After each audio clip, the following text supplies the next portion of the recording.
కేంద్ర ఆర్థిక శాఖ మంత్రి నిర్మలా సీతారామన్ గారు బడ్జెట్ని ప్రవేశపెడుతూ కేంద్ర బడ్జెట్లో మధ్యతరగతికి పెద్ద ఊరట కల్పిస్తున్నామని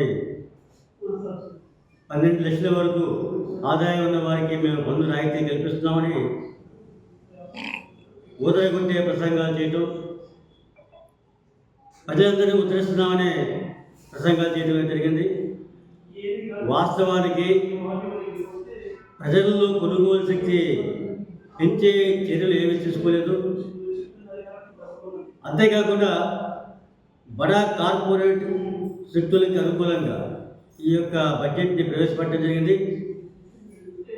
ప్రజలకు ఇచ్చే సంక్షేమ పథకాలకు కోత విధించడం, బడా పారిశ్రామికవేత్తలకు అన్ని రకాల రాయితీలు ఇవ్వడం అనేది చేయటం అంటే బడా పారిశ్రామికవేత్తలకు అనుకూలంగానే బడ్జెట్ని ప్రవేశపెట్టారు తప్ప మధ్యతరగతి బడుగు జీవులకు అనుకూలంగా ఈ యొక్క బడ్జెట్ లేదు. ఆల్రెడీ ఉన్నటువంటి మహాత్మా గాంధీ గ్రామీణ ఉపాధి హామీ పథకాలకు సంబంధించిన వరకు ఇప్పటికే అనేక విధాలుగా కోతలు విధిస్తారు.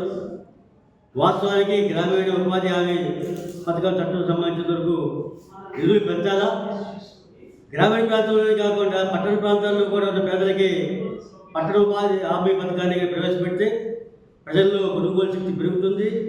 ఉత్పత్తి అయిన సంపద మొత్తం కూడా ప్రజలు కొనుగోలు శక్తి పెరిగేదానికి ఈ మన యొక్క దేశం యొక్క సంపద కూడా పెరిగేదానికి ఆస్కారం ఉంది. ఆ పద్ధతుల్లో చేయటం కాకుండా బడా పారిశ్రామికవేత్తలు ఉపయోగపడే బడ్జెట్ని ప్రవేశపెట్టి మన యొక్క భారతదేశ ప్రజలకి తీవ్రమైన అన్యాయం చేసింది కేంద్ర ప్రభుత్వం. ఈ యొక్క బడ్జెట్కి వ్యతిరేకంగా వామపక్ష పార్టీలు CPM, CPI, CPIML, RSP, Forward Bloc ఇట్లా అనేక వామపక్ష పార్టీలు మొత్తం కూడా దేశవ్యాప్తంగా నిరసన కార్యక్రమాలకి పిలుపుకోవడం జరిగింది. ఈ యొక్క నిరసన కార్యక్రమాల్లో అందరూ కూడా భాగస్వామ్యం కావాల్సిందిగా విజ్ఞప్తి చేస్తున్నాం. ప్రవేశపెట్టడం జరిగింది. 50,65,000 కోట్ల రూపాయలు బడ్జెట్ని పెట్టారు. అయితే ఇది కార్పొరేటర్లకు అనుకూలమైనటువంటి బడ్జెట్, కష్టజీవులకు కానీ పేదలకు కానీ ఉపయోగపడే బడ్జెట్ కాదు. ప్రధానంగా ఈరోజు మనం చూస్తే గ్రామీణ ప్రాంతాల్లో 30,000 కోట్ల మంది ప్రజలు కూలీలుగా ఉన్నారు. దానికి 85,000 కోట్ల రూపాయలకి ఉపాధి హామీ పథకానికి ఈరోజు కేటాయించారు. ఆల్రెడీ బకాయిలు ప్రభుత్వం ఉంది. ఉపాధి హామీకి సంబంధించినటువంటి ఇప్పటికే బకాయిలు ఉన్నాయి. 85,000 కోట్ల రూపాయలు కేటాయించడం, 30,000 కోట్ల మంది ప్రజలు వ్యవసాయ కూలీలు ఉంటే వీళ్ళు కేటాయించడం సరైనటువంటిది కాదు. బడ్జెట్ పెంచాల్సిన అవసరం ఉంది. ఈరోజు ఎస్సీ, ఎస్టీ అట్లాగనే మహిళలకు సంబంధించినటువంటి ఐసిడిఎస్ సంబంధించినటువంటి ఈరోజు మనం పరిశీలిస్తే కేంద్రం బడ్జెట్ని పెంచాల్సిన అవసరం ఉంది.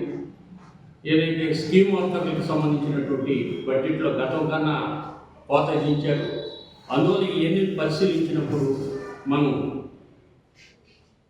ఆరోగ్యం కానీ వైద్యానికి సంబంధించినటువంటిది వైద్య రంగంలో జీడిపిలో నుంచి 6% కేటాయించాల్సిన పరిస్థితి ఉంది. వైద్యానికి ఈరోజు పేదలకి అందుబాటులో లేదు. అందువల్ల బడ్జెట్ తగ్గిస్తూ ఉంటే వైద్య రంగంలో ఈరోజు చాలామంది పేదలకు ఉపయోగపడే విధంగా ఈ బడ్జెట్ లేదు.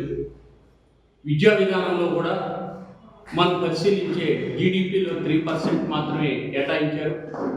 ఈరోజు విద్యని సామాన్య ప్రజానికానికి ఇబ్బందులుగా ఉండేటువంటి విద్యార్థులకు జీడిపిలో 3% కూడా కేటాయించకపోతే విద్య ఈరోజు ప్రజలకు దూరం అవుతుంది. ఇలాంటి బడ్జెట్ని ఈరోజు ప్రవేశపెట్టారు. ఇదే కాకుండా రైతాంగానికి మద్దతు ధర అనేటువంటిది ఏదైతే రైతాంగ పోరాటం చేశారో దాన్ని ఈరోజు కూడా పరిష్కారం చేయలేదు. అందువల్ల కేంద్రంలో ఉండేటువంటి ప్రభుత్వం సామాన్య ప్రజానికానికి కానీ లేదా ప్రజా వ్యతిరేకమైనటువంటి బడ్జెట్ని వామపక్ష పార్టీలు ఈరోజు దాని మీద దేశవ్యాప్తంగా కార్యక్రమం తీసుకున్నారు. రేపు 14వ తేదీ రౌండ్ టేబుల్ సమావేశం, 20వ తేదీ ర్యాలీలు జిల్లా మొత్తం మీద రాష్ట్ర వ్యాప్తంగా జరుగుతున్నాయి. అందువల్ల ప్రజలందరూ సహకరించాలని ఈ సందర్భంగా విజ్ఞప్తి చేస్తున్నారు.